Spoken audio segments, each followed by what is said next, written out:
My 15-year-old child wants to live with me. Will my 8 and 9-year-old children also be allowed to live with me too?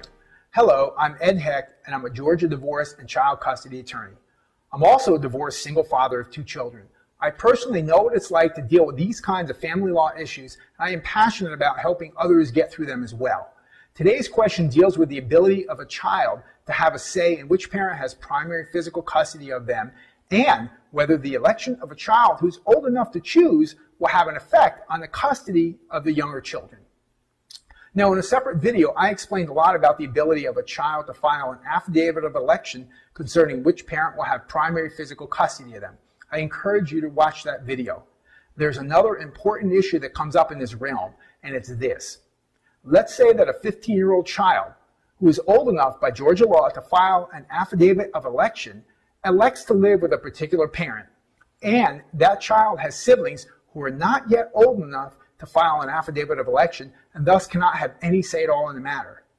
If the 15-year-old is granted their choice of custody, is there a chance that the children of this family will have different primary physical custodial parents and be separated from each other? The answer is probably not. The courts in Georgia like to keep the children together whenever possible. They recognize the importance of the sibling relationships as well as the importance of the continuity of having the children living together both before and after the divorce. Remember, up until this time, the 15-year-old and their much younger siblings have been raised together in the same marital home. So whichever parent the courts award primary physical custody of the 15-year-old to will most likely be awarded primary physical custody of the much younger children. So to a certain extent, the older child speaks for all 3 in this situation.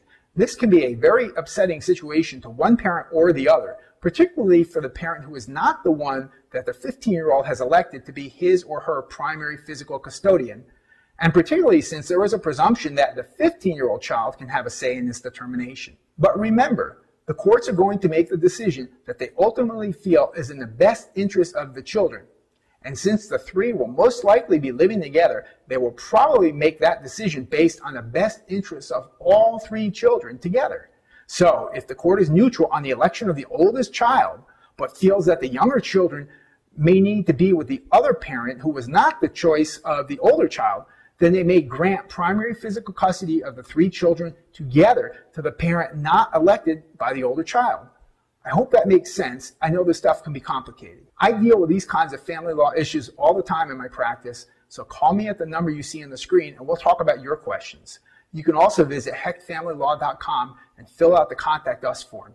Thanks for watching. I'm always happy to speak with you, and please click like or share if you're seeing this video on Facebook or YouTube so others will see this important information too.